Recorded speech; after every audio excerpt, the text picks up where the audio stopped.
Hey music community, Jeff back again. I figured I'd do another quick video here on the Perfect 10. Did this last week for the part 1. This will be part 2.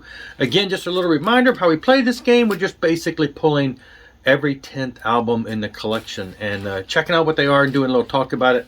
I don't know if you can see back there, but it's basically those second 2 cubicles there.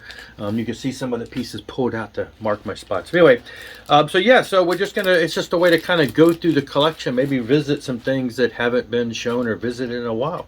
So let's get right into this. The Perfect 10, part 2 of the next 10 tens, the next 10 tens in my collection.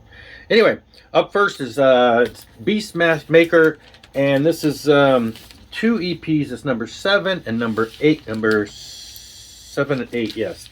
What they've done with these vinyl reissues is they put out 2 EPs together. They were released digitally originally, and then they put them out on the vinyl versions with side 1 being 7, side 2 being 8. So you got the artwork for one, and then on the back the artwork for the other. You can flip it either way you want to go. Insert, all that fun stuff. They tend to be different colors. Got an orange here, so there have been a couple other Beastmaker releases recently, at least I think 1 or 2 other ones that I've got on pre-order that are coming. As also some Haunt stuff too. If you're not familiar with that, it is the same guy, Haunt. This is the kind of the Black Sabbath-y Doom side of things, whereas Haunt is a little different. They're from the Mr. Church is just prolifically putting out so much music. So there you go. Beastmaker is the first one in the 10. Black and Blue, Nasty Nasty.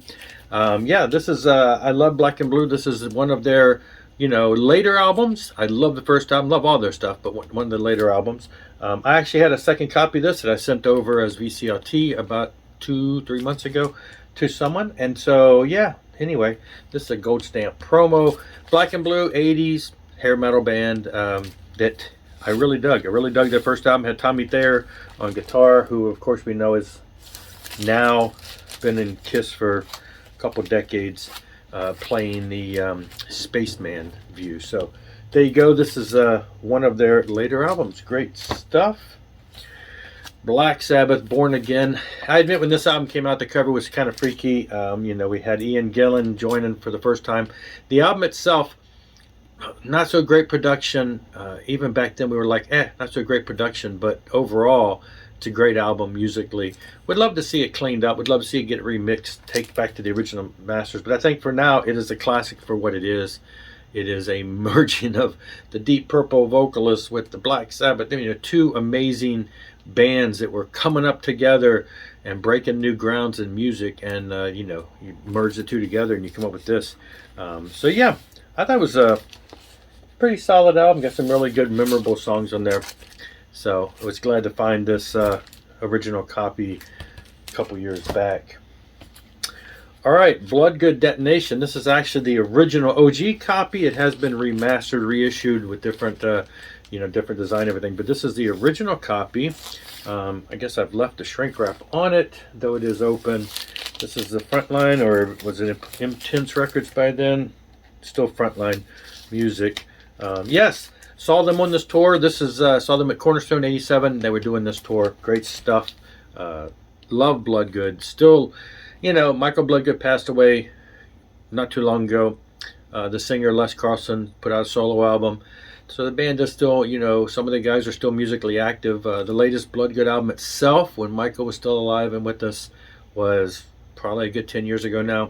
But yeah, this was the heyday of the Christian metal. It's just Bloodgood they just took off. This is their second album, and it just absolutely just blew us away back in the day, and we loved it. Still love it. So there you go. Evie's Little Garden by The Brave. So The Brave was another one of those late 80s, early 90s melodic metal bands back in the day from California, I believe. Yeah, I'm pretty sure that's where they're still from.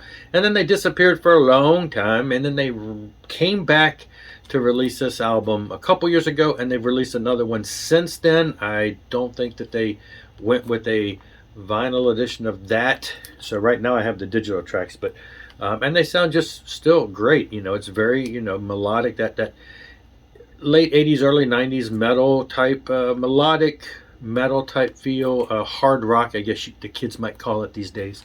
But yeah, great stuff. So love that. Had to have some bride in here when we get into the B's. This is the Kinetic Faith demos, not to be confused with Kinetic Faith, which actually was in my 1991 album countdown a couple of videos ago. Was Kinetic Faith. This is the demos from Kinetic Faith. These were released. This was released on vinyl not too long ago, and it's just some songs that are either demos from the album or songs that didn't make it to the album. And so, neat little addition to the collection here. And it's on green. So they released that and the demo type session for Snakes in the Playground, which is part of that little double release there. Cacophony with Marty Friedman and Jason Becker. Now this was you know, two amazing shredders. These both guys had instrumental shredding guitar instrumental albums on Shrapnel. They put the two guys together, put a band behind them, and you got this shred fest with vocals and everything this time around. There is a second album that I do not have, but this is some great stuff. This was reissued not too long ago, and I was able to pick that up. It is on red. So up next, Cell Dweller, the first Cell Dweller album. The Clayton, the main guy behind Cell Dweller, this is kind of it's industrialized, but it's a little less metal, but it's hard to describe. He's done a lot of different projects, and this is one of them, and this is the original first album. You can see he's got some characters there. And yeah, he just released a new album, which I have pre-ordered, and it'll be in soon. So this is from way back in the 90s, so it goes back. But yeah, great stuff. David Chastain, another one of those guitar shredding instrumental albums from back in the 80 days. I've shown some recent Chastain albums when he's done his stuff with the vocal band, but this is one of the instrumental ones he's done under the name, his full name, David T. Chastain. So great stuff there. And last one, Annihilation Absolute by Cities. This is one of the one with AJ Pero on it. There's two different covers for this, and this is the one that I have. AJ Pero, of course, being from the Twisted Sister era. This is a New York band that he played with for a while, and this is one of their, I think one of their only releases, one of their only albums. They have two versions of it, but it's still basically the same type setup there. So, there you go. Top 10, second part of top 10, and just some great stuff to revisit. So thanks a lot for watching, and I will see you later. Rock on and rock hard.